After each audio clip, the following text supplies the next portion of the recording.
जय श्री कृष्ण। गुरुर्ब्रह्मा गुरुर्विष्णुः गुरुर्देवो महेश्वरः गुरुः साक्षात् परब्रह्म तस्मै श्री गुरवे नमः। कृष्णाय वासुदेवाय हरये परमात्मने प्रणतक्लेशनाशाय नमो नमः। नमामि सद्गुरुं शान्तं सच्चिदानन्दविग्रहं पूर्णब्रह्मपरानन्दम् ईशमानन्दिवल्लभम्।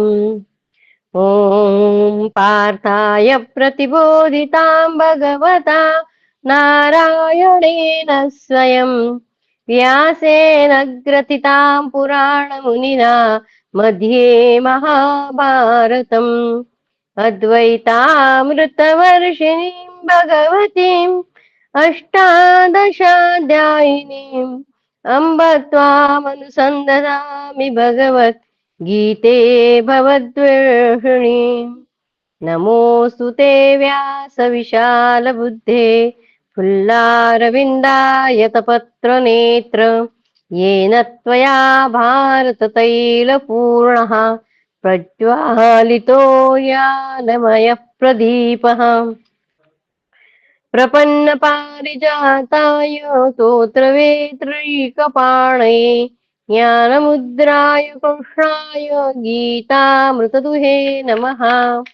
नारायणं नमस्कृत्य नरं चैव नरोत्तमं देवीं सरस्वतीं व्यासं ततो जयमुदीरयेत्। जय श्री कृष्ण। नल दमयंती की कथा देख रहे थे। अथ सप्त पर्णाद का दमयंती का रूपधारी नल का समाचार बताना और दमयंती का ऋतुपर सुदेव नामक ब्राह्मण को स्वयंवर का संदेश देकर भेजना। कल हमने देखा था कि दमयंती अपने पिता के यहाँ चली गई। नल जो है वो ऋतुपर्ण राजा के यहाँ गए और वहां पे उनका रूप है। एक करकोटक नाम के नाग ने उन्हें डसा है। नाग ने डस के उनको बताया है कि मैं तुम्हें नहीं डस रहा हूं, तुम्हारे अंदर जो कली है वो इस विष से चला जाएगा।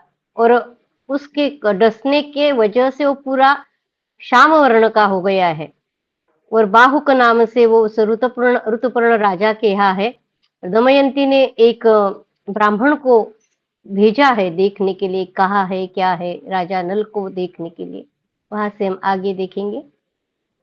बृहदश्व मुनि कहते हैं, राजन, तदनंतर दीर्घ काल के पश्चात पर्णाद नामक ब्राह्मण विदर्भ देश की राजधानी में लौट कर आए और दमयंती से इस प्रकार बोले, दमयंती, मैं नल को ढूंढता हुआ अयोध्या नगरी में गया और वहां राजा ऋतुपर्ण के दरबार में उपस्थित। वहां बहुत लोगों की भीड़ में मैंने तुम्हारा वाक्य महाभाग ऋतुपर्ण को सुनाया। उस बात को सुनकर राजा ऋतुपर्ण कुछ न बोले। बार कहने पर भी उनका कोई सभासद भी इसका उत्तर न दे सका। परंतु ऋतुपर्ण के यहाँ बाहुक नामधारी एक पुरुष है। उसने, जब मैं राजा से विदा लेकर लौटने लगा तब मुझसे एकांत में आकर तुम्हारी बात, वह महाराज ऋतुपर्ण का सारथी है। उसकी भुजाएं छोटी है तथा वह देखने में भी कुरूप है। वह घोड़ों को शीघ्र हाँकने में कुशल है और अपने बनाए हुए भोजन में बड़ा मिठास उत्पन्न कर दे।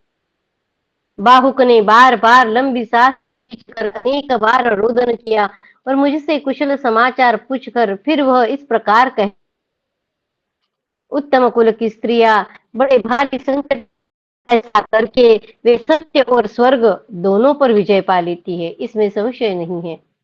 श्रेष्ठ नारियां अपने पतियों से परित्यक्त होने पर भी कभी क्रोध नहीं करती। श्रेष्ठ नारियां अपने पतियों से परित्यक्त होने पर भी कभी क्रोध नहीं करती। वे सदाचार रूपी कवच से आवृत प्राणों को धारण करती है। वह पुरुष बड़े संकट में था। सुख के साधनों से वंचित होकर किंकर्तव्य विमूढ़ हो गया था। ऐसी दशा में यदि उसने अपने पत्नी का परित्याग किया है तो इसके लिए पत्नी को उस पर क्रोध नहीं करना चाहिए। जीविका पाने के लिए चेष्टा करते समय पक्षियों ने जिसके वस्त्र का अपहरण कर लिया था और जो अनेक प्रकार की मानसिक चिंताओं से दग्ध हो रहा था, उस पुरुष पर श्यामा को क्रोध नहीं करना चाहिए। पति ने उसका सत्कार किया हो या असत्कार, उसे चाहिए कि पति को वैसे संकट में पड़ा देखकर उसे क्षमा कर दे, क्योंकि वह राज्य और लक्ष्मी से वंचित हो भूख से पीड़ित एवं विपत्ति के अथाह सागर में डूबा हुआ था। बाहुक की यह बात सुनकर मैं तुरंत यहाँ चला आया। यह सब सुनकर अब कर्तव्य अकर्तव्य के निर्णय में तुम ही प्रमाण हो। तुम्हारी इच्छा हो तो महाराज को भी ये बातें सूचित कर दो। महाराज यानी भीम। प्रणाद का यह कथन सुनकर दमयंती के नेत्रों में आंसू भर आए। उसने एकांत में जाकर अपनी माता से कहा, माँ, पिताजी को यह बात कदापि मालूम न होनी चाहिए। मैं तुम्हारे ही सामने विप्रवर सुदेव को इस कार्य में लगाऊंगी। तुम ऐसी चेष्टा करो जिससे पिताजी को मेरा विचार ज्ञात न हो। यदि तुम मेरा प्रिय करना चाहते, इसके लिए सचेष्ट रहना होगा। जैसे सुदेव ने मुझे यहाँ लाकर बंद बांधवों से शीघ्र मिला दिया। सुदेव यानी वो जो जिसने दमयंती की खोज की थी, वो ब्राह्मण। और परणाद यानी अभी जो नल को खोज के ला रहा है। जैसे सुदेव ने मुझे यहाँ लाकर बंधु बांधवों से शीघ्र मिला दिया, उसी मंगलमय उद्देश्य की सिद्धि के लिए सुदेव ब्राह्मण फिर शीघ्र ही यहाँ से अयोध्या जाए, देर न करे। माँ, वहां जाने का उद्देश्य है महाराज नल को यहाँ ले आना। इतने में ही विप्रवर परणाद जब विश्राम कर चुके, तब विदर्भ राजकुमारी दमयंती ने बहुत धन देकर उनका सत्कार किया और यह भी कहा, महाराज, नल के यहाँ पधारने पर मैं आपको और भी धन दूंगी। विप्रवर, आपने मेरा बहुत बड़ा उपकार किया जो दूसरा नहीं कर सकता, क्योंकि अब मैं अपने स्वामी से शीघ्र ही मिल सकूंगी। दमयंती के ऐसा कहने पर अत्यंत उदार हृदय वाले परणाद अपने परम मंगलमय आशीर्वादों द्वारा उसे आश्वासन दे कृतार्थ हो अपने घर चले गए। तदनंतर दमयंती ने सुदेव ब्राह्मण को बुलाकर अपनी माता के समीप दुख शोक से पीड़ित होकर कहा, सुदेव जी, आप इच्छानुसार चलने वाले द्रुतगामी पक्षी की भांति शीघ्रता पूर्वक अयोध्या नगरी में जाकर वहां के निवासी राजा ऋतुपर्ण से कहिए, भीम कुमारी दमयंती पुनः स्वयंवर करेगी। वहां बहुत से राजा और राजकुमार सब ओर से जा रहे हैं। उसके लिए समय नियत हो चुका है, कल ही स्वयंवर होगा। शत्रुदमन, यदि आपको वहां पहुंचना संभव हो तो शीघ्र जाइए। ये ऋतुपर्ण राजा को बताने के लिए बोल रहे हैं। कल सूर्योदय होने के बाद वह दूसरे पति का वर्ण कर लेगी, क्योंकि वीरवर नल जीवित है या नहीं इसका कुछ पता नहीं लगता है। महाराज, दमयंती के इस प्रकार बताने पर सुदेव ब्राह्मण ने राजा ऋतुपर्ण के पास जाकर वही बात कही। इति श्री महाभारते वनपर्वणि नलोपाख्यानपर्वणि दमयंती पुनः स्वयंवर कथने 70तमोऽध्यायः। कृष्णाय वासुदेवाय हरये परमात्मने प्रणतक्लेशनाशाय गोविन्दाय नमो नमः। ओम नमो भगवते वासुदेवाय। ओम नमो भगवते वासुदेवाय। अथ 170तमोऽध्याय। राजा ऋतुपर्ण का विदर्भ देश को प्रस्थान, राजा नल के विषय में वार्ष्णेय का विचार और बाहुक की अद्भुत अश्व संचालन कला से वार्ष्णेय और ऋतुपर्ण को प्रभावित होना। वार्ष्णेय ने उनके साथ जो सारथी थे उनका नाम वार्ष्णेय था, अपने राजा नल के साथ, और बाहुक भी राजा नल का ही नाम है। बृहदश्वमुनि कहते, युधिष्ठिर, सुदेव की वह बात सुनकर राजा ऋतुपर्ण ने मधुरवाणी से सांत्वना देते हुए बाहुक से कहा, बाहुक, तुम अश्वविद्या के तत्वज्ञ हो। यदि मेरी बात मानो तो मैं दमयंती के स्वयंवर में सम्मिलित होने के लिए एक ही दिन में विदर्भ देश की राजधानी में पहुंचना चाहता हूं। अयोध्या से विदर्भ एक दिन में। कुंती नंदन राजा ऋतुपर्ण के ऐसा कहने पर राजा नल का मन अत्यंत दुख से विदीर्ण होने लगा। महामना नल बहुत देर तक किसी भारी चिंता में निमग्न हो गए। वे सोचने लगे, क्या दमयंती ऐसी बात कह सकती है, अथवा संभव है दुख से मोहित होकर वह ऐसा कार्य कर ले। कहीं ऐसा तो नहीं है कि उसने मेरी प्राप्ति के लिए यह महान उपाय सोच निकाला हो। तपस्विनी एवं दीन विदर्भ राजकुमारी को मुझे नीच एवं पाप बुद्धि पुरुष ने धोखा दिया है, इसलिए वह ऐसा निष्ठुर कार्य करने को उद्यत हो गई। संसार में स्त्री का चंचल स्वभाव प्रसिद्ध है। मेरा अपराध भी भयंकर है। संभव है मेरे प्रवास से उसका हार्दिक स्नेह कम हो गया हो। मेरे प्रवास से उसका हार्दिक स्नेह कम हो गया हो, अतः वह ऐसा भी कर ले, क्योंकि पतली कमर वाली वह युवती मेरे शोक से अत्यंत उद्विग्न हो उठी होगी, और मेरे मिलने की आशा न होने के कारण उसने ऐसा विचार कर लिया होगा। परंतु मेरा हृदय कहता है कि वह कभी ऐसा नहीं कर सकती। विशेषतः वह संतानवती है, इसलिए भी उससे ऐसी आशा नहीं की जा सकती। इसमें कितना सत्य या असत्य है, इसे मैं वहां जाकर ही निश्चित रूप से जान सकूंगा। अतः मैं अपने लिए ही ऋतुपर्ण की इस कामना को पूर्ण करूंगा। मन ही मन ऐसा निश्चय करके दीन हृदय बाहुक ने दोनों हाथ जोड़कर राजा ऋतुपर्ण से इस प्रकार कहा, नरेश्वर, मैंने आपकी आज्ञा सुनी है। मैं प्रतिज्ञा पूर्वक कहता हूं कि मैं एक ही दिन में विदर्भ देश की राजधानी में आपके साथ जा पहुंचूंगा। तदनंतर बाहुक ने अश्वशाला में जाकर राजा ऋतुपर्ण की आज्ञा से अश्वों की परीक्षा की। ऋतुपर्ण बाहुक को बार बार उत्तेजित करने लगे, अतः उसने अच्छी तरह विचार करके अश्वों की परीक्षा कर ली और ऐसे अश्वों को चुना जो देखने में दुबले होने पर भी मार्ग तय करने में शक्तिशाली एवं समर्थ थे। वे तेज और बल से युक्त थे। वे अच्छी जाति के और अच्छे स्वभाव के थे। उनमें अशुभ लक्षणों का सर्वथा अभाव था। उनकी नाक मोटी और थुथन यानी ठोड़ी चौड़ी थी। वे वायु के समान वेगशाली सिंधु देश के घोड़े थे। वे 10 आवर्त के चिन्हों से युक्त होने के कारण निर्दोष थे। उन्हें देखकर राजा ऋतुपर्ण ने कुछ कुपित होकर कहा, क्या तुमसे ऐसे ही घोड़े चुनने के लिए कहा था? तुम मुझे धोखा तो नहीं दे रहे हो? ये अल्प बल और शक्ति वाले घोड़े कैसे मेरा इतना बड़ा रास्ता तय कर सकेंगे? ऐसे घोड़ों से इतनी दूर तक रथ कैसे ले जाया जाएगा? बाहुक ने कहा, राजन, ललाट में 1, मस्तक में 2 और पार्श्व भाग में 2, उपपार्श्व भाग में भी 2, छाती में 2 और 2 और पीठ में 1, इस प्रकार कुल 12 भौरियों को पहचान कर घोड़े रथ में जोतने चाहिए। ये मेरे चुने हुए घोड़े अवश्य विदर्भ देश की राजधानी तक पहुंचेंगे, इसमें संशय नहीं है। महाराज, इन्हें छोड़कर आप जिनको ठीक समझे उन्हीं को मैं रथ में जोत दूंगा। ऋतुपर्ण बोले, बाहुक, तुम अश्वविद्या के तत्वज्ञ और कुशल हो, अतः तुम जिन्हें इस कार्य में समर्थ समझो उन्हीं को शीघ्र जोतो।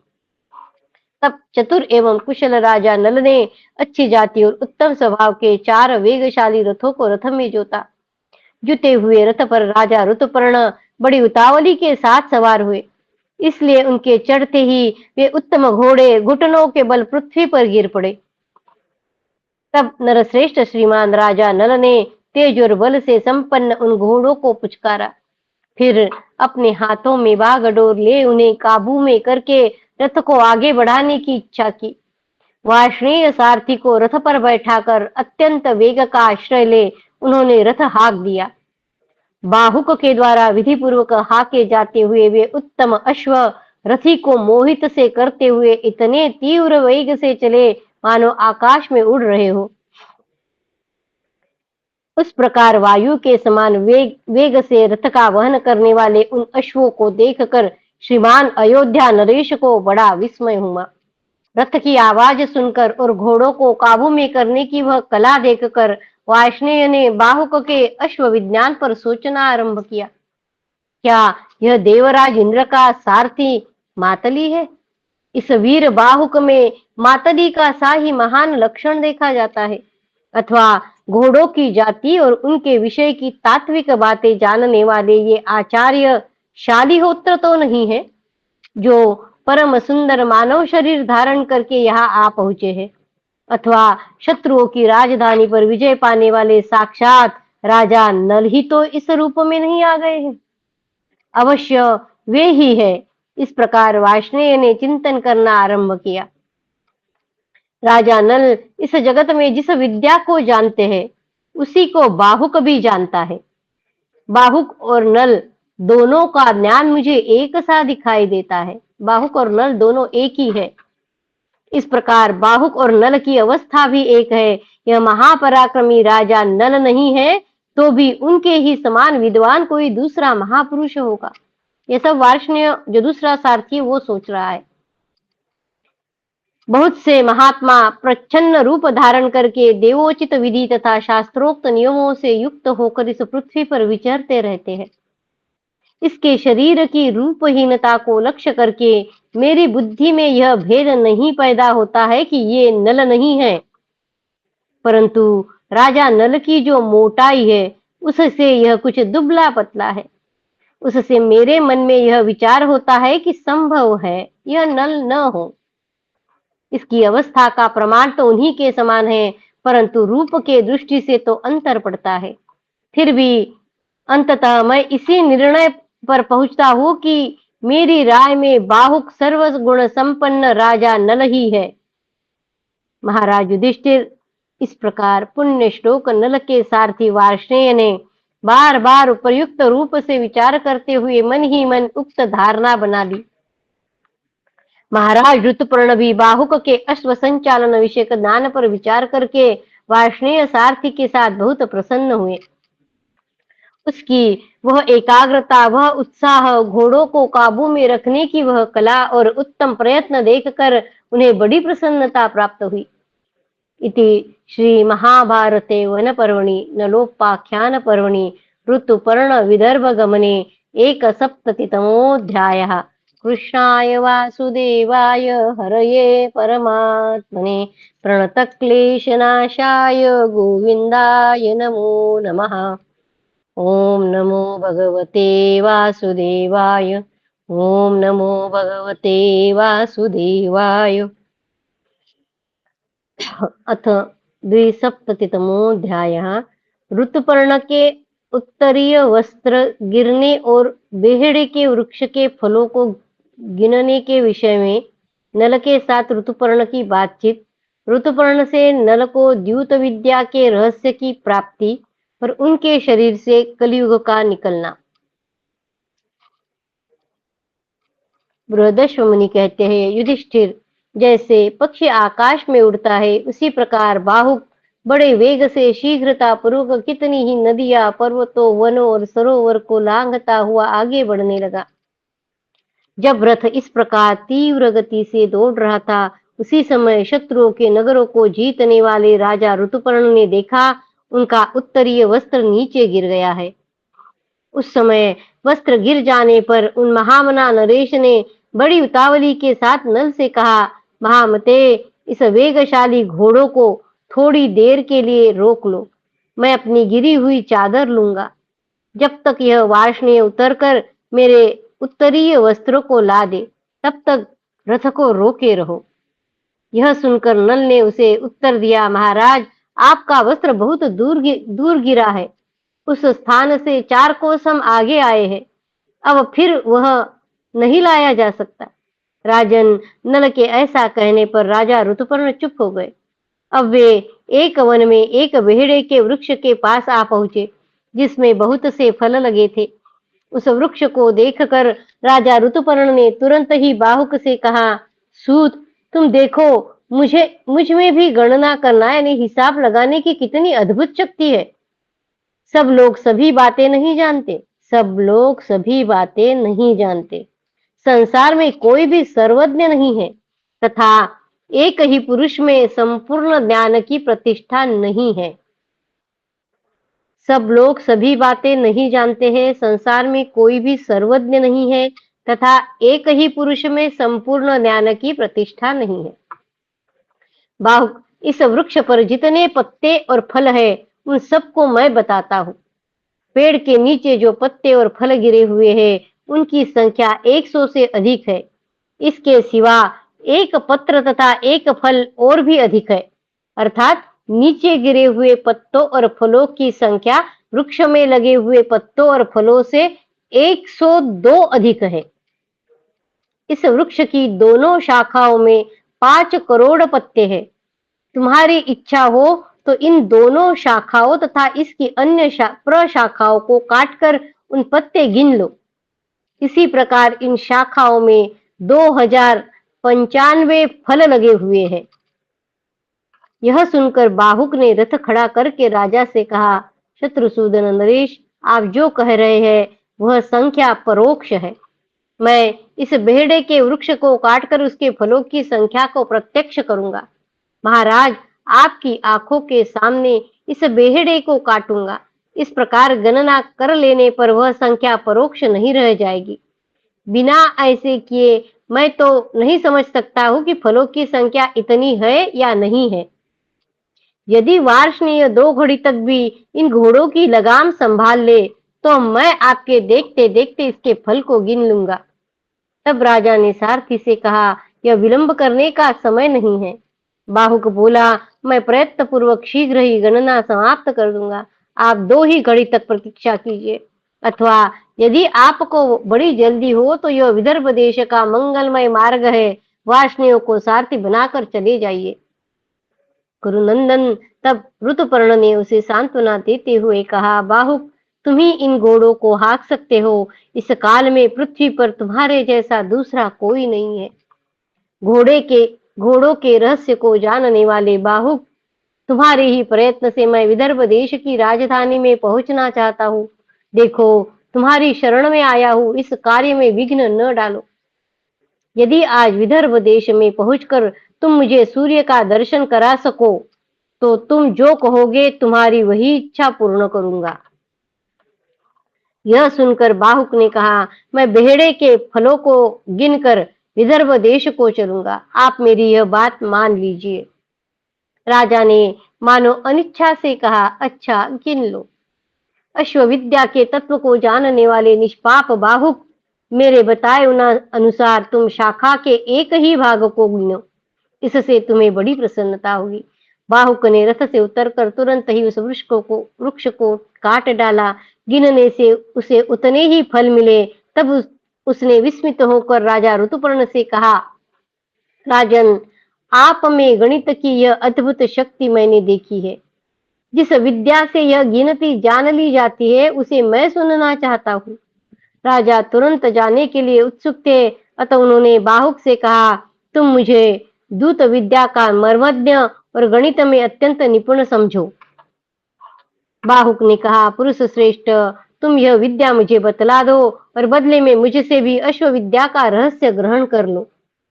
तब राजा ऋतुपर्ण ने कार्य की गुरुता और अश्व विज्ञान के लोभ से, गुरुता यानी महानता, बड़ा, कितना बड़ा कार्य। तब राजा ऋतुपर्ण ने कार्य की गुरुता और अश्व विज्ञान के लोभ से बाहुक को आश्वासन देते हुए कहा, तथास्तु। बाहुक, तुम मुझसे दूत विद्या का गूढ़ रहस्य ग्रहण करो और अश्व विज्ञान को मेरे लिए अपने ही पास धरोहर के रूप में रहने दो। ऐसा कहकर ऋतुपर्ण ने नर को अपनी विद्या दे दी। दूत विद्या का रहस्य जानने के अनंतर नल के शरीर से कलयुग निकल गया। तब करकोटक नाग के तीखे विष को अपने मुख से बार बार उगल रहा था। उस समय कष्ट में पड़े हुए कलयुग की वह शापाग्नि भी दूर हो गई। राजा नल को उसने दीर्घ काल तक कष्ट दिया था और उसी के कारण वे किंग कर्तव्य विमूढ़ हो रहे थे। तदनंतर विष के प्रभाव से मुक्त होकर कलयुग ने अपने स्वरूप को प्रकट किया। उस समय निषद नरेश नल ने कुपित हो कलयुग को शाप देने की इच्छा की। तभी कलयुग भयभीत हो कांपता हुआ हाथ जोड़कर उनसे बोला, महाराज अपने क्रोध को रोकिए, मैं आपको उत्तम कीर्ति प्रदान करूंगा। इंद्रसेन की माता दमयंती ने पहले जब उसे आपने वन में त्याग दिया था, कुपित होकर मुझे शाप दे दिया, उससे मैं बड़ा कष्ट पाता रहा हूँ। दमयंती ने उसे शाप दिया। दमयंती ने पहले जब उसे आपने वन में त्याग दिया था, कुपित होकर मुझे शाप दे दिया था, उससे मैं बड़ा कष्ट पाता रहा हूँ। दमयंती को जब कष्ट हो रहा था तब उसके समझ में आया ये कलयुग की वजह से है, तब उसने वो शाप दिया है। किसी से पराजित न होने वाले महाराज, मैं आपके शरीर में अत्यंत दुखित होकर रहता था। नागराज करकोटक के विष से मैं दिन रात झुलसता जा रहा था। इस प्रकार मुझे अपने किए का कठोर दंड मिल गया है। अब मैं आपकी शरण में हूँ, आप मेरी यह बात सुनिए। यदि भय से पीड़ित और शरण में आए हुए मुझको आप शाप नहीं देंगे, तो संसार में जो मनुष्य आलस्य रहित हो आपकी कीर्ति कथा का कीर्तन करेंगे, उन्हें मुझसे कभी भय नहीं होगा। वो कह रहे कि यदि भय से पीड़ित और शरण आए हुए मुझको यानी कलयुग को अगर आप शाप नहीं देंगे तो क्या होगा, संसार में जो मनुष्य आलस्य रहित हो आपकी कीर्ति कथा का कीर्तन करेंगे, उन्हें मुझसे कभी भय नहीं होगा। कलयुग के ऐसा कहने पर राजा नल ने अपने क्रोध को रोक लिया। तदनंतर कलयुग भयभीत हो तुरंत ही बेड़े के वृक्ष में समा गया। वह जिस समय निषद राज नल के साथ बात कर रहा था, उस समय दूसरे लोग उसे नहीं देख पाते थे।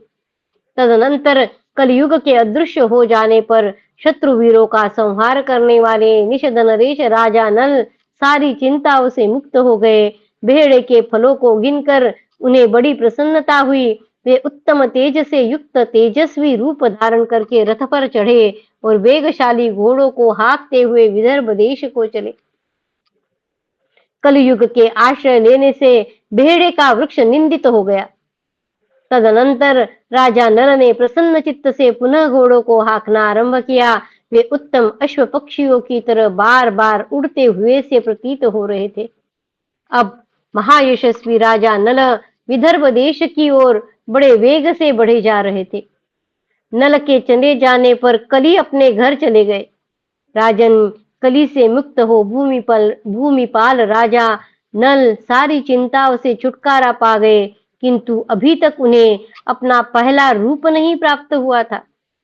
उनमें केवल इतनी ही कमी रह गई थी। इति श्री महाभारते वन पर्वणि नलोपाख्यान पर्वणि कली निर्गमे द्विसप्ततितमोऽध्यायः। कृष्णाय वासुदेवाय हरये परमात्मने प्रणतक्लेशनाशाय गोविन्दाय नमो नमः। ॐ नमो भगवते वासुदेवाय। ॐ नमो भगवते वासुदेवाय। अथ 3सप्ततितमोऽध्यायः। ऋतुपर्ण का कुंडिनपुर में प्रवेश, दमयंती का विचार तथा भीम के द्वारा ऋतुपर्ण का स्वागत।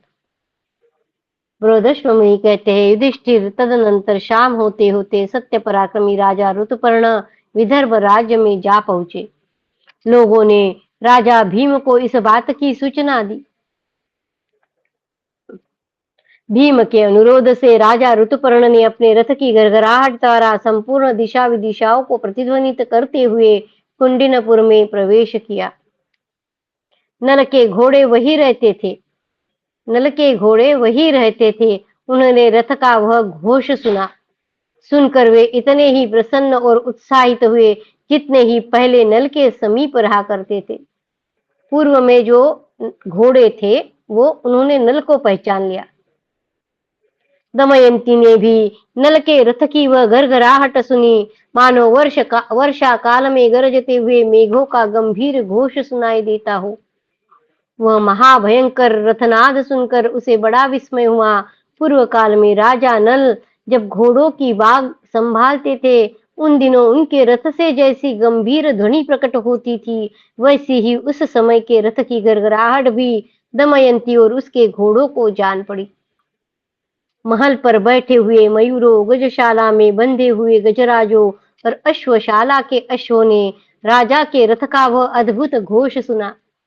राजन, रथ की उस आवाज को सुनकर हाथी और मयूर अपना मुंह ऊपर उठाकर उसी प्रकार उत्कंठा पूर्वक अपनी बोली बोलने लगे, जैसे वे मेघों की गर्जना होने पर बोला करते हैं।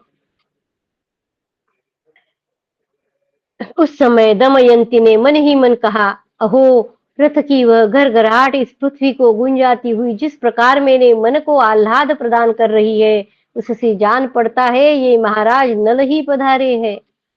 आज यदि असंख्य गुणों से विभूषित तथा चंद्रमा के समान मुख वाले वीरवर नल को न देखूंगी तो अपने इस जीवन का अंत कर दूंगी, इसमें संशय नहीं है। आज यदि मैं उन वीर शिरोमणि नल की दोनों भुजाओं के मध्य भाग में, जिसका स्पर्श अत्यंत सुखद है, प्रवेश न कर सकी तो अवश्य जीवित न रह सकूंगी। यदि रथ द्वारा मेघ के समान गंभीर गर्जना करने वाले निषद देश के स्वामी महाराज नल आज मेरे पास नहीं पधारेंगे तो मैं स्वर्ण के समान दैदीप्यमान दहकती हुई आग में प्रवेश कर जाऊंगी। यदि सिंह के समान पराक्रमी और मत वाले, हाथी के समान मस्तानी चाल से चलने वाले राजराजेश्वर नल मेरे पास नहीं आएंगे तो आज अपने जीवन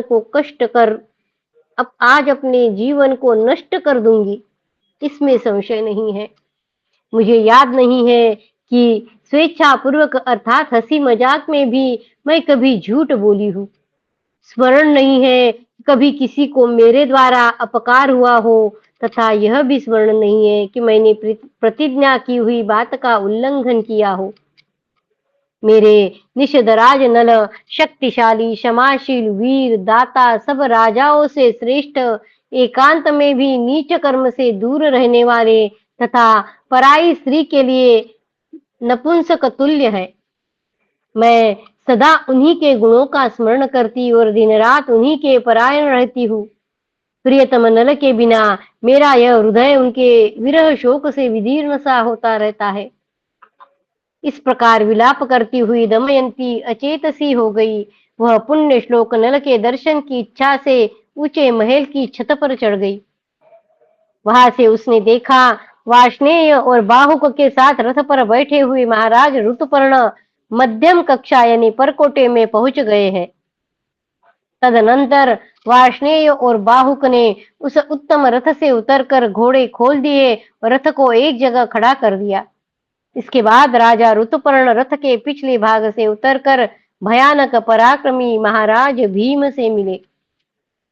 तदनंतर भीम ने बड़े आदर सत्कार के साथ उन्हें अपनाया और राजा ऋतुपर्ण का भली भांति आदर सत्कार किया। भूपाल ऋतुपर्ण रमणीय कुंडिनपुर में ठहर गए। उन्हें बार बार देखने पर भी वहां स्वयंवर जैसी कोई चीज नहीं दिखाई दी। वे विदर्भ नरेश से मिलकर सहसा इस बात को न जान सके कि यह स्त्रियों की अकस्मात गुप्त मंत्रणा मात्र थी। भरत नंदन युधिष्ठिर, विदर्भ राज ने स्वागत पूर्वक ऋतुपर्ण से पूछा, आपका यहाँ पधारने का क्या कारण है? उनको पता ही नहीं है दमयंती के पिता को, इसलिए वो पूछ रहे कि आपका यहाँ पधारने का क्या कारण है। राजा भीम यह नहीं जानते थे कि दमयंती के लिए ही इनका शुभागमन हुआ है।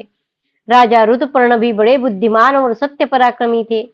उन्होंने वहां किसी भी राजा या राजकुमार को नहीं देखा। ब्राह्मणों का भी वहां समागम नहीं हो रहा था। स्वयंवर की तो कोई चर्चा तक नहीं थी। तब कौशल नरेश मन ही मन कुछ विचार किया और विदर्भ राज से कहा, राजन, मैं आपका अभिवादन करने के लिए यहाँ आया हूँ।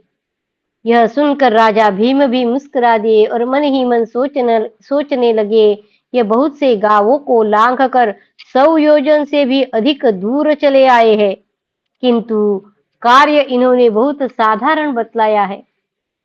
फिर इनके आगमन का क्या कारण है, इसे मैं ठीक ठीक न जान सका। अच्छा, जो भी कारण होगा पीछे मालूम कर लूंगा। ये जो कारण बता रहे हैं इतना ही इनके आगमन का हेतु नहीं है।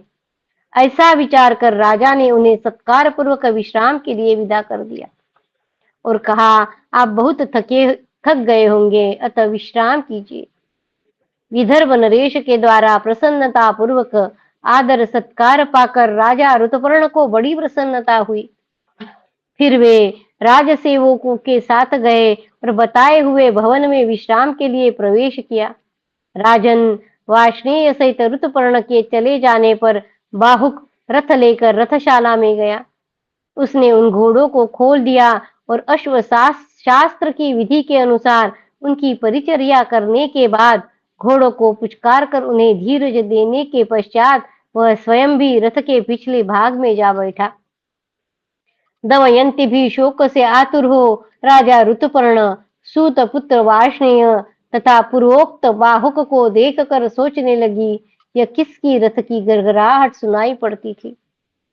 वह गंभीर घोष तो महाराज नल के रथ जैसा था, परंतु इन आगंतुकों में मुझे निषधराज नल नहीं दिखाई देते। वार्ष्णेय ने भी नल के समान ही अश्वविद्या सीख ली हो, निश्चय ही यह संभावना की जा सकती है। तभी आज रथ की आवाज बड़े जोर से सुनाई दे रही थी, जैसे नल के रथ हाँकते समय हुआ करती थी। कहीं ऐसा तो नहीं है कि राजा ऋतुपर्ण भी वैसे ही अश्वविद्या में निपुण हो जैसे राजा नल है, क्योंकि नल के ही समान इनके रथ का भी गंभीर घोष लक्षित होता है। इस प्रकार विचार करके शुभ लक्षणा दमयंती ने नल का पता लगाने के लिए अपने दूती को भेजा। इति श्री महाभारते वन पर्वणि नलोपाख्यान पर्वणि ऋतुपर्णस्य भीमपुर प्रवेशे 3सप्ततितमोऽध्यायः। कृष्णाय वासुदेवाय हरये परमात्मने प्रणतक्लेशनाशाय गोविन्दाय नमो नमः। ओम नमो भगवते वासुदेवाय। ओम नमो भगवते वासुदेवाय। अथ चतुस्सप्ततितमोऽध्यायः। बाहुक केशिनी संवाद। दमयंती बोली, उस दूती का नाम, दूत और दूती का नाम केशिनी है। केशिनी, जाओ और पता लगाओ कि यह छोटी छोटी बाहों वाला कुरूप रथवाहक जो रथ के पिछले भाग में बैठा है, ये कौन है। भद्रे, इसके निकट जाकर सावधानी के साथ मधुर वाणी में कुशल पूछना। अनिंदिते, साथ ही इस पुरुष के विषय में ठीक ठीक बातें जानने की चेष्टा करना। इसके विषय में मुझे बड़ी भारी शंका है। संभव है इस वेश में राजा नल ही हो। मेरे मन में जैसा संतोष है और हृदय में जैसी शांति है, इसे मेरी उक्त धारणा पुष्ट हो रही है। तुम बातचीत के सिलसिले में इसके सामने परनाद ब्राह्मण वाली बात कहना और यह जो उत्तर दे उसे अच्छी तरह समझना। तब वह दूती बड़ी सावधानी से वहां जाकर बाहुक से वार्तालाप करने लगी और कल्याणी दमयंती भी महल में उसके लौटने की प्रतीक्षा में बैठी रही। केशिनी ने कहा, वह दूती केशिनी नल से बोल रही, नरेंद्र, आपका स्वागत है। मैं आपका कुशल समाचार पूछती हूँ। पुरुष श्रेष्ठ, दमयंती की कही हुई ये उत्तम बातें सुनिए। विदर्भ राजकुमारी यह सुनना चाहती है कि आप लोग अयोध्या से कब चले हैं और किस लिए यहाँ आए हैं। आप न्याय के अनुसार ठीक ठीक बताए। बाहुक बोला, महात्मा कौशल राज ने एक ब्राह्मण के मुख से सुना था कि कल दमयंती का द्वितीय स्वयंवर होने वाला है। यह सुनकर राजा हवा के समान वेग वाले और 100 योजन तक दौड़ने वाले अच्छे घोड़ों से जुते हुए रथ पर सवार हो विदर्भ देश के लिए प्रस्थित हो गए। इस यात्रा में मैं ही इनका सारथी था। केशिनी ने पूछा, आप लोगों में से जो तीसरा व्यक्ति है वह कहाँ से आया है अथवा किसका सेवक है। ऐसे ही आप कौन है, किसके पुत्र है और आप पर इस कार्य का भार कैसे आया है। बाहुक बोला, भद्रे, उस तीसरे व्यक्ति का नाम वार्ष्णेय है। वह पुण्य श्लोक राजा नल का सारथी है। नल के वन में निकल जाने पर वह ऋतुपर्ण की सेवा में चला गया है। वह पुण्य श्लोक राजा नल का सारथी है। नल के वन में निकल जाने पर वह ऋतुपर्ण की सेवा में चला गया है। यानी वो नल का ही सारथी था। जो वार्ष्णेय अभी जो ऋतुपर्ण का सारथी है, वो पहले नल का सेवा में चला गया। मैं भी अश्व विद्या में कुशल हूँ और सारथी के कार्य में भी निपुण हूँ। इसलिए राजा ऋतुपर्ण ने स्वयं ही मुझे वेतन देकर सारथी के पद पर नियुक्त कर लिया।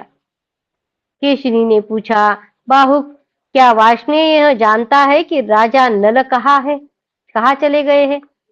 उसने आपसे महाराज के संबंध में कैसी बात बताई है? बाहुक बोला, भद्रे पुण्यकर्मा, नल के दोनों बालकों को यही रखकर वार्ष्णेय अपने रुचि के अनुसार अयोध्या चला गया था।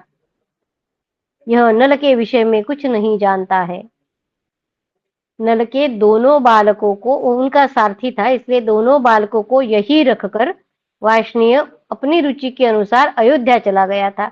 यह नल के विषय में कुछ नहीं जानता है। दूसरा कोई भी पुरुष नल को नहीं जानता। राजा नल का पहला रूप अदृश्य हो गया है। वे इस जगत में गूढ़ भाव से विचरते हैं। परमात्मा ही नल को जानते हैं तथा उसकी जो अंतरात्मा है वह उन्हें जानती है, दूसरा कोई नहीं। क्योंकि राजा नल अपने लक्षणों या चिन्हों को कभी दूसरों के सामने नहीं प्रकट करते हैं। केशिनी ने कहा, पहली बार अयोध्या में जब ब्राह्मण देवता गए थे, तब उन्होंने स्त्रियों की सिखाई हुई नामांकित बातें बार बार कही थी।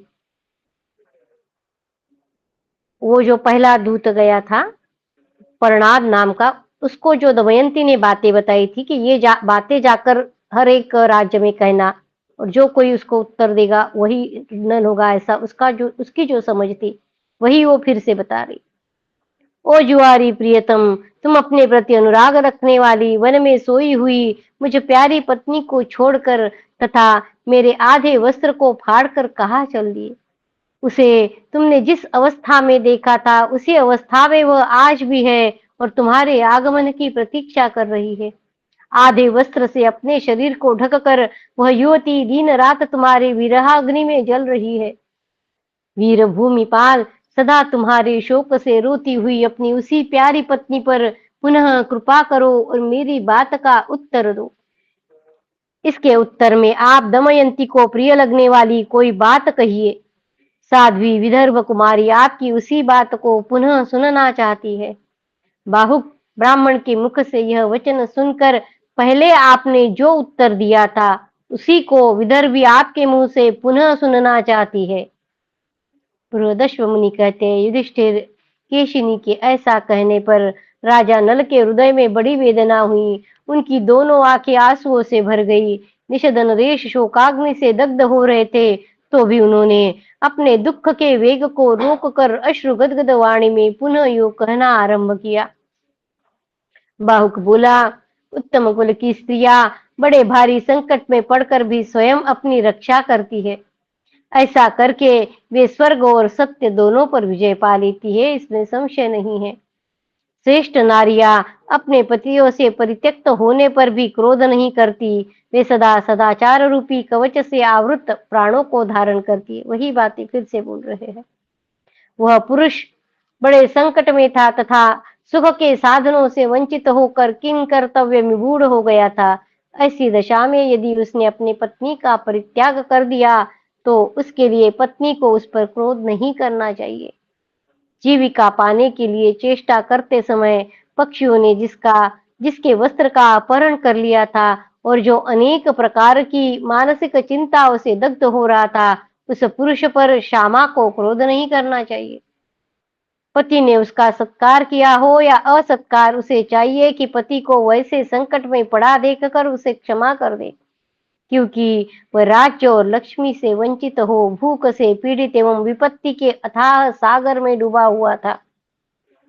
इस प्रकार पूर्वोक्त बातें कहते हुए नल का मन अत्यंत उदास हो गया।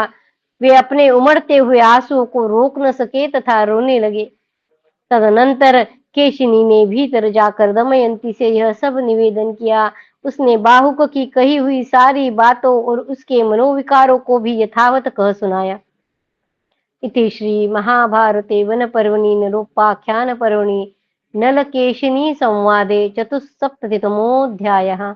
कृष्णाय वासुदेवाय हरये परमात्मने प्रणतक्लेशनाशाय गोविन्दाय नमो नमः। ॐ नमो भगवते वासुदेवाय। ॐ नमो भगवते वासुदेवाय। अथ सप्ततितमोऽध्यायः।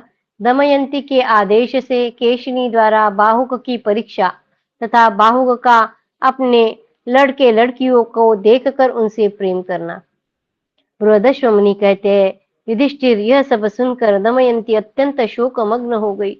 उसके हृदय में निश्चित रूप से बाहुक के नल होने का संदेह हो गया और वह केशिनी से इस प्रकार बोली, केशिनी, फिर जाओ और बाहुक की परीक्षा करो। अब की बार तुम कुछ बोलना मत, निकट रहकर उसके चरित्रों पर दृष्टि रखना। जब वह कोई काम करे तो उस कार्य को करते समय उसकी प्रत्येक चेष्टा और उसके कारण पर लक्ष्य रखना।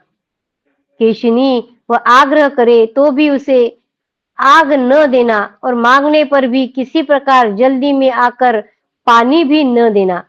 आग न देना और पानी भी न देना। बाहुक के इन सब चरित्रों की समीक्षा करके फिर मुझे सब बात बताना। बाहुक में यदि तुम्हें कोई दिव्य अथवा मनो मानवोचित विशेषता दिखाई दे तथा और भी जो कोई विशेषता दृष्टिगोचर हो तो उस पर दृष्टि रखना और मुझे आकर बताना। दमयंती के ऐसा कहने पर केशिनी पुनः वहां गई और अश्वविद्या विशारद बाहुक के लक्षणों का अवलोकन करके वहां फिर लौट आई।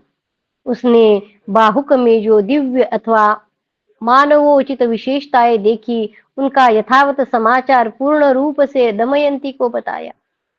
केशिनी ने कहा, दमयंती, उसका प्रत्येक व्यवहार अत्यंत पवित्र है। ऐसा मनुष्य तो मैंने कभी भी पहले न तो देखा है और न सुना ही है। किसी छोटे से छोटे दरवाजे पर जाकर भी वह झुकता नहीं है।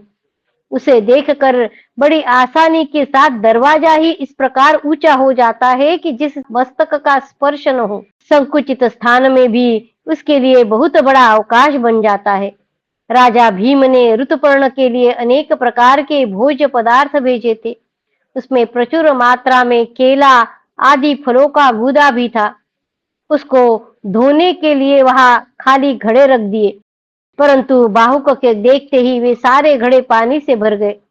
उससे खाद्य पदार्थों को धोकर बाहुक ने चूल्हे पर चढ़ा दिया। फिर एक मुट्ठी तिनका लेकर सूर्य की किरणों से ही उसे उद्दीप्त किया। फिर तो देखते ही देखते सहसा उसमें आग प्रज्वलित हो गई। यह अद्भुत बात देखकर मैं आश्चर्यचकित होकर यहाँ आई हूँ। बाहुक में एक और भी बड़ी आश्चर्य की बात देखी है, वह अग्नि का स्पर्श करके भी जलता नहीं है। पात्र में रखा हुआ थोड़ा सा जल भी उसी के इच्छा के अनुसार तुरंत ही प्रवाहित हो जाता है। एक और भी अत्यंत आश्चर्यजनक बात मुझे उनमें दिखाई दी है। वह फूल लेकर उन्हें हाथों से धीरे धीरे मसलता था।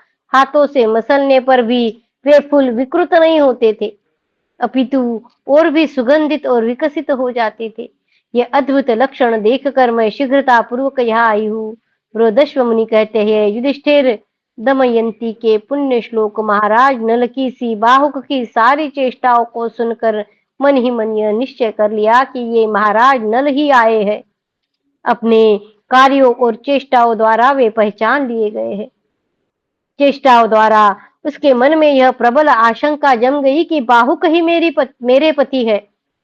फिर तो वह रोने लगी और मधुर वाणी में केशिनी से बोली, सखी, एक बार फिर जाओ और जब बाहुक असावधान हो तो उसके द्वारा विशेष विधि से उबाल कर तैयार किया गया फलों का गूदा रसोई घर से शीघ्र उठा लाओ। केशिनी दमयंती की प्रियकारिणी सखी थी। वह तुरंत गई और जब बाहुक का ध्यान दूसरी ओर गया था तब उसके उबाले हुए गरम गरम फलों के गूदे में से थोड़ा सा निकालकर तत्काल ले आई। केशिनी ने वह फलों का गूदा दमयंती को दे दिया। उसे पहले अनेक बार नल के द्वारा उबाले हुए फलों के गूदे के स्वाद का अनुभव था। उसे खाकर वह पूर्ण रूप से इस निश्चय पर पहुंच गई कि बाहुक सारथी वास्तव में राजा नल है। फिर तो वह अत्यंत दुखी होकर विलाप करने लगी। उस समय उसकी व्याकुलता बहुत बढ़ गई। फिर उसने मुंह धोकर केशिनी के साथ अपने बच्चों को बाहुक के पास भेजा। बाहुक रूपी राजा नल ने इंद्रसेना और उसके भाई इंद्रसेन को पहचान लिया और दौड़कर दोनों बच्चों को छाती से लगाकर गोद में ले लिया। देव कुमारों के समान उन दोनों सुंदर बालकों को पाकर निषद राजनल अत्यंत दुख मग्न हो जोर जोर से रोने लगे। उन्होंने बार बार अपने मनोविकार दिखाए और सहसा दोनों बच्चों को छोड़कर केशिनी से इस प्रकार कहा, भद्रे, ये दोनों बालक मेरे पुत्र और पुत्री के समान हैं, इसलिए इन्हें देखकर सहसा मेरे नेत्रों से आंसू बहने लगे। मेरे हैं नहीं कहा है, मेरे बालकों जैसे है। तुम बार बार आती जाती हो, लोग किसी दोष की आशंका कर लेंगे और हम लोग इस देश के अतिथि है, अतः तुम सुखपूर्वक महल में चली जाओ। इति श्री महाभारते वन पर्वणि नलोपाख्यान पर्वणि कन्या पुत्र दर्शने पंचसप्ततितमोऽध्यायः। कृष्णाय वासुदेवाय हरये परमात्मने प्रणतक्लेशनाशाय गोविन्दाय नमो नमः। ओम नमो भगवते वासुदेवाय। ओम नमो भगवते वासुदेवाय। अथ षट्सप्ततितमोऽध्यायः। दमयंती और बाहुक की बातचीत, नल का प्राकट्य और नल दमयंती मिलन। बृहदश्व मुनि कहते हैं, युधिष्ठिर परम बुद्धिमान पुण्य श्लोक राजा नल के संपूर्ण विकारों को देखकर केशिनी ने दमयंती को आकर बताया। अब दमयंती नल के दर्शन की अभिलाषा से दुखातुर हो गई। उसने केशिनी को पुनः अपनी माँ के पास भेजा और कहलाया, माँ, मेरे मन में बाहुक के ही नल होने का संदेह था, जिसकी मैंने बार बार परीक्षा कर ली है और सब लक्षण तो मिल गए हैं, केवल नल के रूप में संदेह रह गया है। इस संदेह का निवारण करने के लिए मैं स्वयं पता लगाना चाहती हूँ। माताजी, या तो बाहुक को महल में बुलाओ या मुझे ही बाहुक के निकट जाने की आज्ञा दो। तुम अपने रुचि के अनुसार पिताजी से सूचित करके अथवा उन्हें इसकी सूचना दिए बिना इसकी व्यवस्था कर सकती हो। दमयंती के ऐसा कहने पर महारानी ने विदर्भ नरेश भीम से अपनी पुत्री का यह अभिप्राय बताया। सब बातें सुनकर महाराज ने आज्ञा दे दी। पिता और माता की आज्ञा ले दमयंती ने नल को राजभवन के भीतर, जहां वह स्वयं रहती थी, बुलवाया। दमयंती को सहसा सामने उपस्थित देख राजा नल शोक और दुख से व्याप्त हो नेत्रों से आंसू बहाने लगे। उस समय नल को उस अवस्था में देखकर सुंदरी दमयंती भी तीव्र शोक से व्याकुल हो गई। तदनंतर मलिन वस्त्र पहने, जटा धारण किए, मैल और पंख से मलिन दमयंती ने बाहुक से पूछा, बाहुक, तुमने पहले किसी ऐसे धर्मज्ञ पुरुष को देखा है जो अपनी सोई हुई पत्नी को वन में अकेली छोड़कर चले गए थे? पुण्य श्लोक महाराज, नल के सिवा दूसरा कौन होगा जो एकांत में थकावट के कारण अचेत सोई हुई अपनी निर्दोष प्रियतमा पत्नी को छोड़कर जा सकता हो? न जाने उन महाराज का मैंने बचपन से ही क्या अपराध किया था, जो नींद की मारी हुई मुझे असहाय अबला को जंगल में छोड़कर चल दिए। पहले स्वयंवर के समय साक्षात देवताओं को छोड़कर मैंने उनका वरण किया था। मैं उनकी अनुगत भक्त, निरंतर उन्हें चाहने वाली और पुत्रवती हूँ, तो भी उन्होंने मुझे कैसे त्याग दिया? अग्नि के समीप और देवताओं के समक्ष मेरा हाथ पकड़कर और मैं तेरा ही अनुगत होकर रहूंगा ऐसी प्रतिज्ञा करके जिन्होंने मुझे अपनाया था, उनका वह सत्य कहाँ चला गया? दमयंती जब ये सब बातें कह रही थी, उस समय नल के नेत्रों से शोक जनित दुखपूर्ण आंसुओं की अजस्त्र धारा बहती जा रही थी। उनकी आंखों की पुतलियां काली थी और नेत्र के किनारे कुछ लाल लाल थे। उनसे निरंतर अश्रुधारा बहाते हुए नल ने दमयंती को शोक से आतुर देख इस प्रकार कहा, भीरु, मेरा जो राज्य नष्ट हो गया, मैंने जो तुम्हें त्याग दिया है, वह सब कलयुग की करतूत थी। मैंने स्वयं कुछ नहीं किया था। पहले जब तुम वन में दुखी होकर दिन रात मेरे लिए शोक करती थी और उस समय धर्म संकट में पड़ने पर तुमने जिसे शाप दे दिया था, वही कलयुग मेरे शरीर में तुम्हारे शापाग्नि से दग्ध होता हुआ निवास करता था। कलयुग को दमयंती ने शाप दिया था, क्योंकि कलयुग भी उससे विवाह करना चाहता था। और जब उसने सुना कि दमयंती ने देवता छोड़कर एक मानव के साथ विवाह किया है, इसके वजह से कलयुग को क्रोध आया था और वह नल के शरीर में गया था। जैसे आग में रखी हुई आग हो, उसी प्रकार वह कली तुम्हारे शाप से दग्ध हो मेरे भीतर रहता था। शुभे, मेरे व्यवसाय तथा तपस्या से कलयुग परास्त हो चुका है, अतः अब हमारे दुखों का अंत हो जाना चाहिए। सुंदरी, पापी कलयुग मुझे छोड़कर चला गया, इसी से मैं तुम्हारे प्राप्ति का उद्देश्य लेकर यहाँ आया हूँ। इसके सिवाय मेरे आगमन का दूसरा कोई प्रयोजन नहीं है। कोई भी स्त्री कभी अपने अनुरक्त एवं भक्त पति को त्याग कर दूसरे पुरुष का वरण कैसे कर सकती है, जैसा कि तुम करने जा रही हो। विदर्भ नरेश की आज्ञा से सारी पृथ्वी पर दूत विचरते हैं और यह घोषणा कर रहे हैं कि दमयंती द्वितीय पति का वरण करेगी। दमयंती स्वेच्छाचारिणी है और अपनी रुचि के अनुसार किसी अनुरूप पति का वरण कर सकती है। यह सुनकर ही राजा ऋतुपर्ण बड़ी उतावली के साथ यहाँ उपस्थित हुए हैं। दमयंती नल का यह विलाप सुनकर कांप उठी और भयभीत हो हाथ जोड़कर यह वचन बोली। दमयंती ने कहा, कल्याणमय निषद नरेश, आपको मुझ पर दोषारोपण करते हुए मेरे चरित्र पर संदेह नहीं करना चाहिए।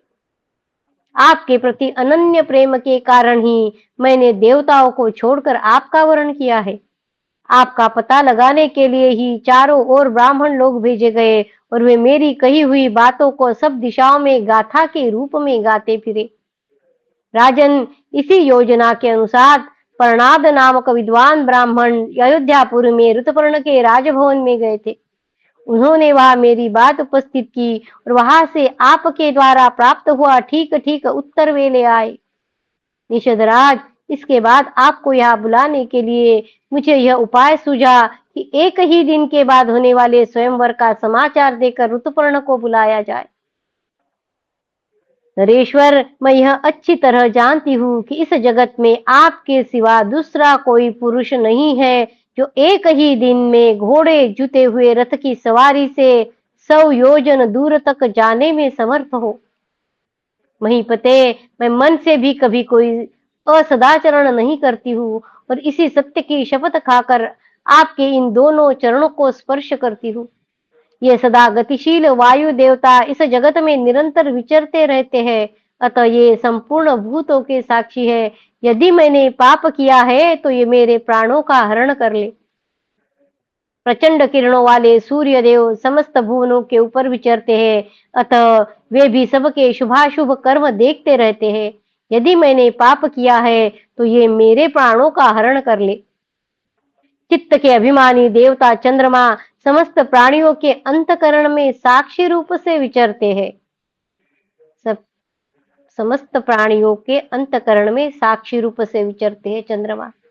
यदि मैंने पाप किया है तो वे मेरे प्राणों का हरण कर ले। ये पूर्वोक्त 3 देवता संपूर्ण त्रिलोकी को धारण करते हैं। मेरे कथन में कितनी सच्चाई है, इसे देवता लोग स्वयं स्पष्ट करें।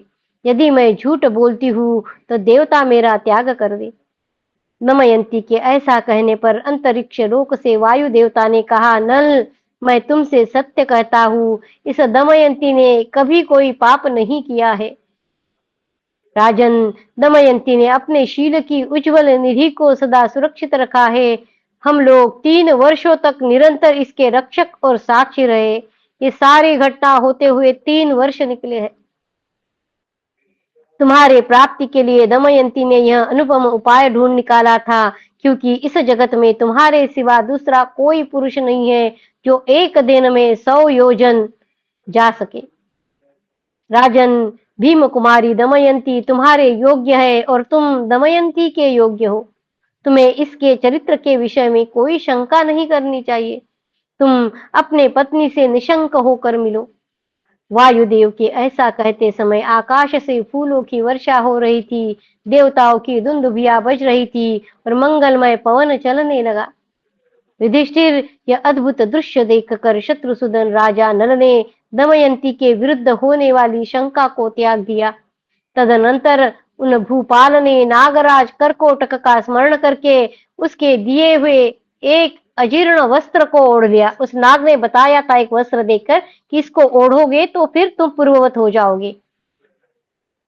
तदनंतर उन भूपाल ने नागराज करकोटक का स्मरण करके उसके दिए हुए अजीर्ण वस्त्र को ओढ़ लिया। उससे उन्हें अपने पूर्व स्वरूप की प्राप्ति हो गई। अपने वास्तविक रूप में प्रकट हुए अपने पतिदेव पुण्य श्लोक महाराज नल को देखकर सती साध्वी दमयंती उनके हृदय से लगकर उच्च स्वर से रोने लगी। राजा नल का रूप पहले की भांति प्रकाशित हो रहा था। उन्होंने भी दमयंती को छाती से लगा लिया और अपने दोनों बालकों को भी प्यार दुलार करके प्रसन्न किया।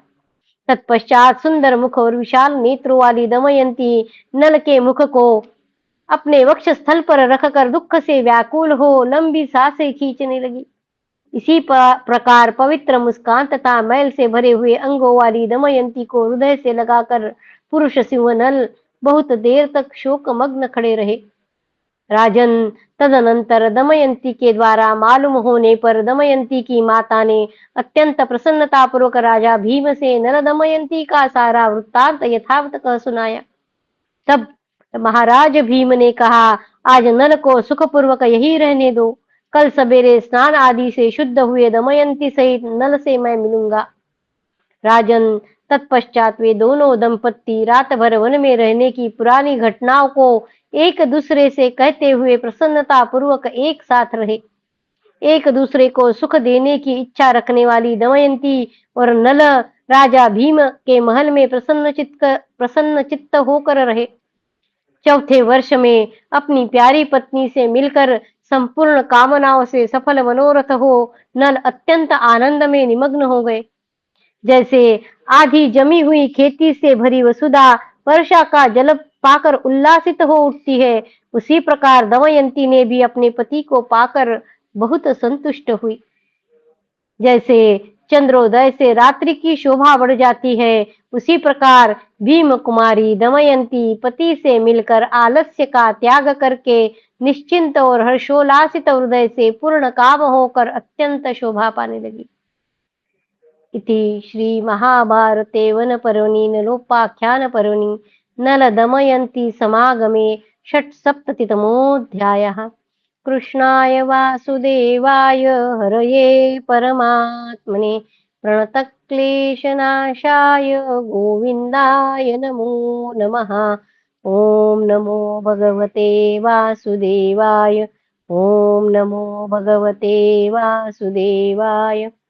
भवे यथा भक्तिः पादयोस्तव जायते तथा कुरुष्व देवेश नाथस्त्वं नो यतः प्रभो। नाम संकीर्तनं यस्य सर्वपापप्रणाशनं प्रणामो दुःखशमनं तं नमामि हरिं परं। तं नमामि हरिं परं। त्वदीयं वस्तु गोविन्द तुभ्यमेव समर्पये। तेन त्वदङ्घ्रिकमले रतिं मे यच्छ शाश्वतीम्। ॐ पूर्णमद पूर्णमिदं पूर्णात् पूर्णमुदच्यते पूर्णस्य पूर्णमादाय पूर्णमेवावशिष्यते। ॐ शान्ति शान्ति शान्तिः। हरि ओम तत्सत्। श्री कृष्णार्पणमस्तु। श्री गुरुभ्यो नमः। धन्येश्वर माम। जय श्री कृष्ण। जय श्री कृष्ण। जय श्री कृष्ण।